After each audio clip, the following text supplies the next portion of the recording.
ایران اور اسرائیل کی کشیدگی، یہ صرف آپ دیکھیں دو ملکوں کا معاملہ نہیں لگتا۔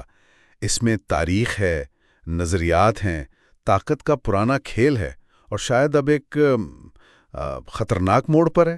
ہمارے سامنے جو معلومات ہیں وہ اس پیچیدہ صورتحال کی کئی پرتیں کھولتی ہیں۔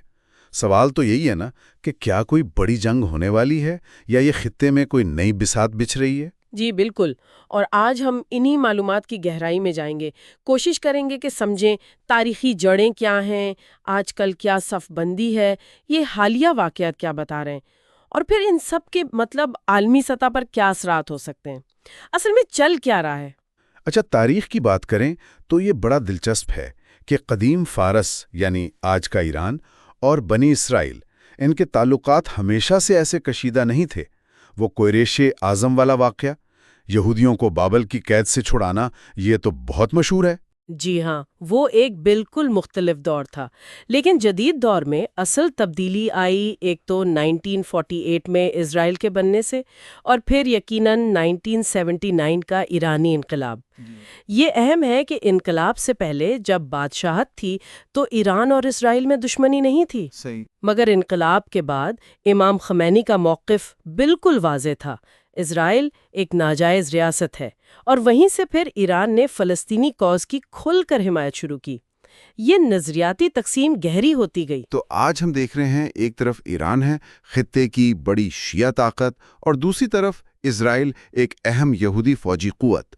ان کے ارد گرد جو علاقائی اتحاد ہیں وہ کیسے نظر آتے ہیں؟ دیکھیں، صف بندی تو کافی حد تک واضح ہے۔ ایران کے ساتھ آپ کو لبنان کی حزب اللہ ملے گی، شام میں اسد حکومت ہے، یمن کے ہوتھی ہیں، عراق میں کچھ شیعہ ملیشیاں ہیں۔ یہ قوتیں ایران کے قریب سمجھی جاتی ہیں۔ دوسری طرف اسرائیل کو امریکہ کی حمایت حاصل ہے، کئی یورپی ممالک کی، اور اب تو کچھ عرب ریاستیں بھی چاہے کھلے عام نہ صحیح پس پردہ حمایت کرتی ہیں۔ اور اس ساری کشمکش میں کچھ جگہیں بہت حساس ہو جاتی ہیں، ٹھیک؟ جیسے آبنائے ہرمز۔ جی بالکل، آبنائے ہرمز تو عالمی تجارت کے لیے انتہائی اہم ہے۔ پھر گولان کی پہاڑیاں ہیں، اور ظاہر ہے دونوں ملکوں کی جوہری تنصیبات، یہ سب بہت حساس نقطے ہیں۔ اور پچھلے کچھ عرصے میں، خاص طور پہ 2024-2025 میں، ہم نے دیکھا ہے کہ کشیدگی بڑھی ہے۔ ایران کے ڈرون حملے ہوئے، پھر اسرائیل کے جوابی فضائی حملے، ساتھ ساتھ حماس، حزب اللہ، ہوتھیوں کی طرف سے بھی کارروائیاں جاری ہیں۔ تو یہ سب کیا یہ ہمیں واپس اسی سوال پر لاتا ہے کہ کیا بڑی جنگ قریب آ رہی ہے؟ یہ واقعات یقیناً خطرے کی گھنٹی تو ہیں، اور اسی دوران دو تکنیکی چیزیں بھی اہم ہیں۔ ایک تو ایران کا جوہری پروگرام، جس کے بارے میں کہا جاتا ہے کہ وہ تیزی سے آگے بڑھ رہا ہے۔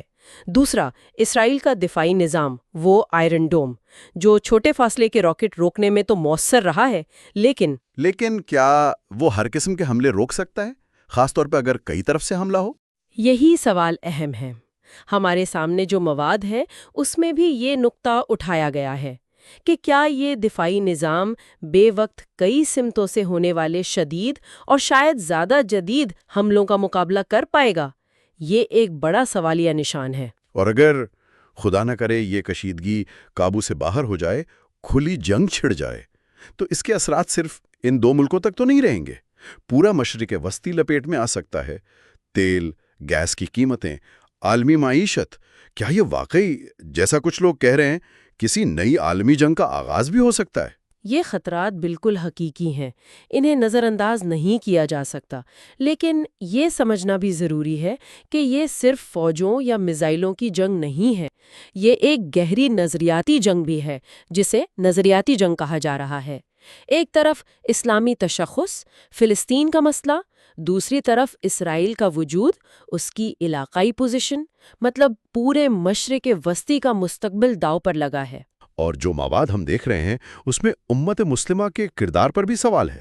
جی، اس میں یہ بات بھی اٹھائی گئی ہے کہ کیا وسیع تر مسلم دنیا اس صورتحال میں صرف تماشائی ہے، یا ان میں کوئی مشترکہ لاہ عمل، کوئی اتحاد، کوئی عملی قدم اٹھانے کی صلاحیت باقی ہے بھی یا نہیں؟ یہ ایک اہم سوال ہے۔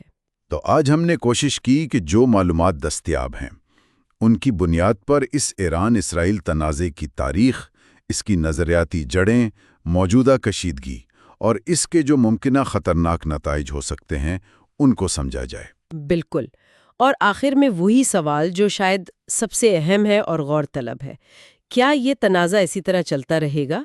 پراکسی جنگیں، محدود جھڑپیں، یا پھر یہ وہ چنگاری ثابت ہوگا جو پورے خطے کو ایک بڑی تباہ کن آگ میں دھکیل دے گی؟ یہ دیکھنا ہوگا۔